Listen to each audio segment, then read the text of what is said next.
Сайн байна та. Сайн байна уу? Танд яваар туслах уу? Би харин зээлэр утас авт юм билүү? За болно.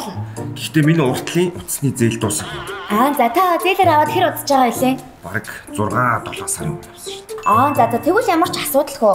Та зээл авсныхаа 6 сарын дараа төлбөрөө төлж дуусгаад дахиж утас зээлэр авах бүрэн боломжтой. Дээрээс нь зээлийнхаа нөхцөлийг буруулахгүйгээр авсан ч болно. Яа сайтай хин тий? Аль багтаа дансаа. Бишээ. Төлбөр яаж хийх вэ? Та яаж төлсөн болно? Хамгийн гол нь ямар утас сонирхож байгаа вэ? iPhone 10s. За тэр үлээж байгаарай. За энэ таны гэрээ уншаад гарын хэсгээ зурчих. За энэ таны утас. Танд баярлаа. Баярлаа. Амар юм аа. Дараа дахин ирж уучлуулаарэ. Баярлаа. Mobicom-ийн гар утас зээлэр авах нөхцөл шинжлэгдлээ. Та гар утасны зээл авснаас хойш 6 сарын дараа үлдэгдэл төлбөрөөр төлөөд зээлийн нөхцлөө бууруулахгүйгээр дахин гар утас зээлэр авах боломжтой. Таны сүүлийн 6 сарын хэрэглээ сар бүр 7900-аас дээш байхад гар утас зээлэр авах боломжтой.